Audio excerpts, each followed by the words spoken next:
Blog Talk Radio.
Good night, everybody, and welcome to the S&M Show.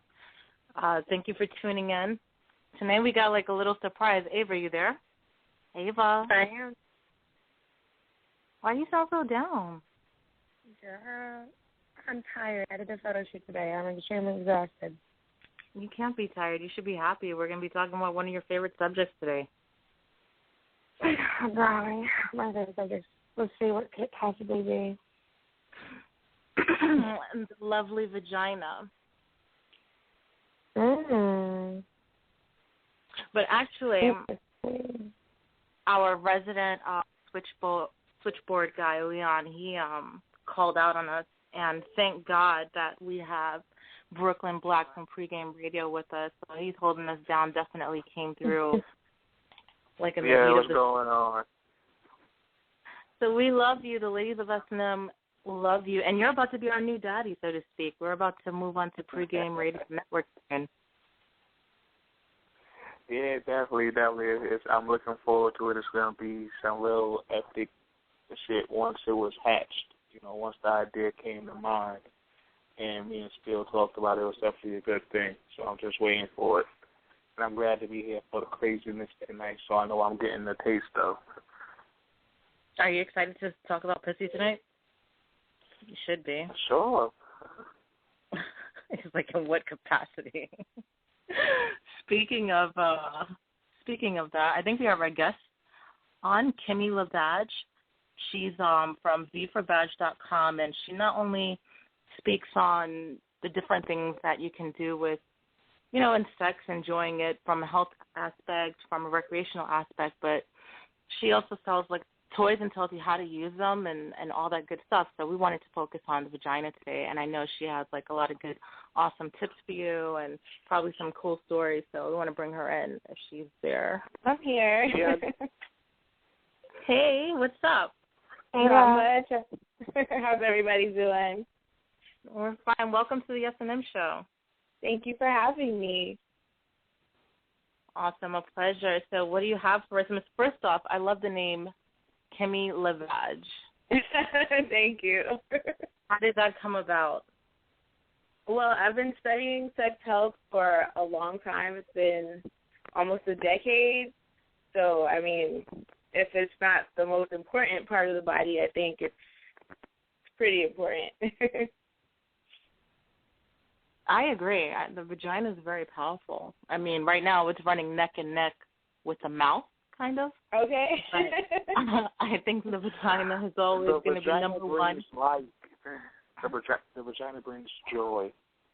Yeah, it's like top three. It's like vagina, mouth, and then ass. Or am I doing it out of order? I think that sounds right. You ain't with that shit. Depends on who you ask.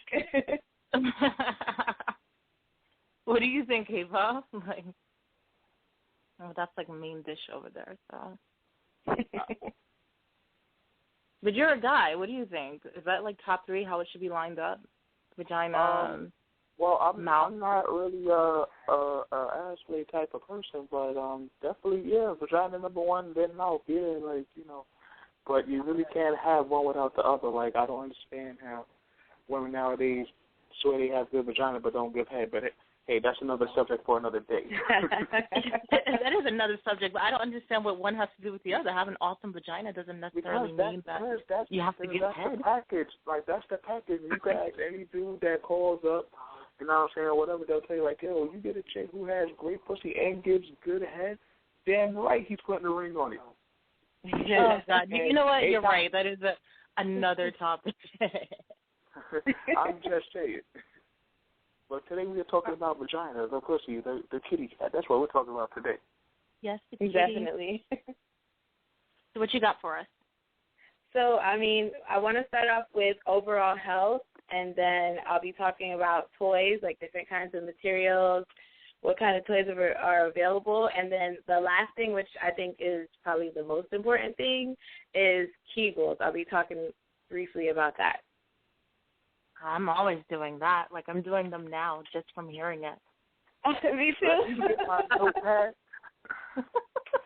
Like, something about the word Kegels, once you hear it, you just start going in. That's like when somebody say, I hate ashy lips, and the first thing you do is lick your own lips. You'd be surprised how many people don't know how to do them. So I don't understand that. It's like from the first time I ever heard the word, like it's like the first time you ever smell crack, you know it's crack. Nobody has to really tell you. It's the same thing with Kegels. Like first time I heard it, I just knew what it was and started doing it off the bat. I don't know, I'm just weird like that. Yeah, I'm weird like that too. You just walked in, hey, it smells like crack. It's not how it happens, okay? That's a different show, another subject, too.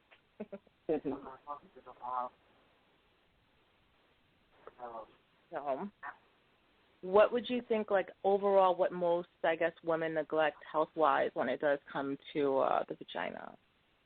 Well, I think sometimes we overdo the soaps and all the body washes and all the douches and everything. So we end up causing problems that didn't need to exist. So to me, the most important part of, like, keeping your vagina healthy is just keeping it clean. And I'm not really an advocate of, like, unnecessary chemicals and fragrances. I feel like the vagina is supposed to smell like vagina. It's not supposed to smell like flowers or summer breezes and things like that. So I specialize in, like, cleansers that are not soaps.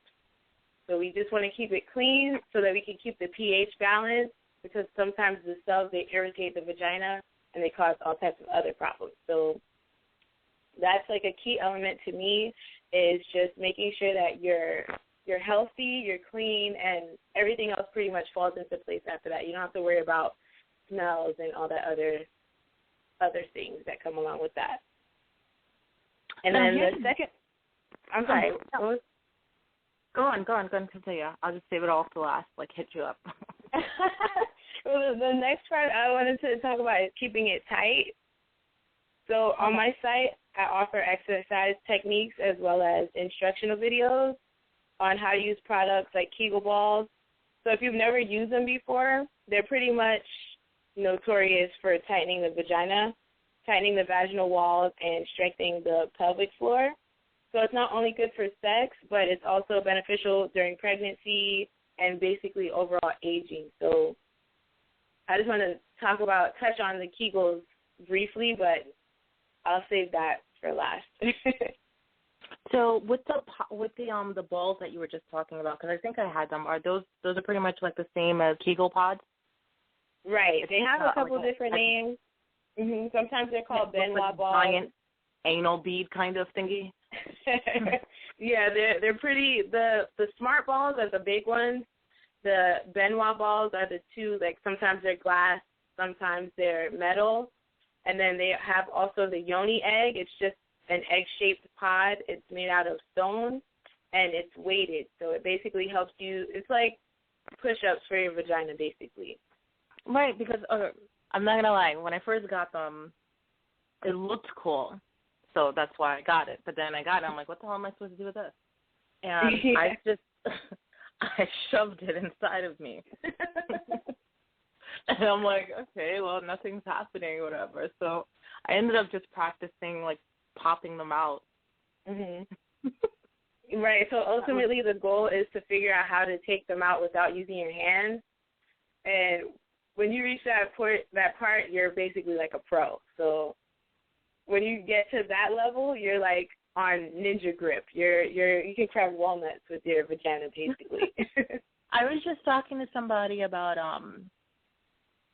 the difference between, because guys seem to think that, they always ask you, like, did you come? And technically they should really be asking, like, did you have an orgasm? Because for the most part, everybody's coming is really just like the release of the fluids or whatever, but the orgasm is, where the pussy's like clenching and it's pulsating and it's going like involuntary spasms or whatever.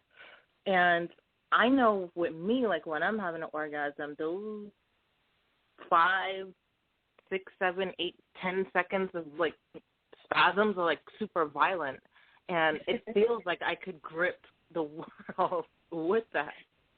So I'm wondering now,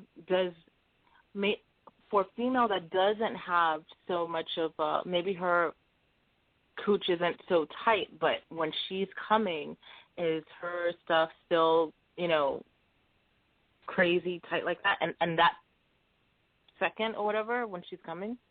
Well, the orgasm itself is involuntary, so the muscles, they pulsate. It might not be as tight for everyone, but everybody's vagina pulsates when they have an orgasm. So that's basically the way that a man can tell if you're actually having one, is if he feels your walls closing up against his penis. So, yeah, I mean, to answer your question, yes. Right, and that's why I was never a believer of thinking that a guy could really be lied to in regards to a woman faking an orgasm. To me, it's impossible to fake one. Like, you're literally just trying to, like, fool yourself. But if you know what you're doing, you should know what a real orgasm feels like. I don't think you're just going to feel like nothing. Right, and to me, it's pointless to fake it. If you're not achieving it, then you should be trying to find out what you need to do to get there. Right. I agree. I think there's way too many women out here with crap loads of kids and never had an orgasm. That is unacceptable. Yes, I like, agree. Why did you do that? Why did you do that to yourself, to your life? And you've never had an orgasm. What was the hope? Like, you literally just had sex to procreate. But that doesn't even make sense because you're not even with him anymore. So what did you do? Right, and I mean, if sex is supposed to be for recreation, you're supposed to enjoy it. So if you're not enjoying it, you really shouldn't be doing it. Okay. Well, I definitely agree. What do you think, Black? Why are you chilling in the cut so quiet? Yo, I'm here taking notes and just listening and paying attention, but I wanted to know, like, you said y'all got the shit's name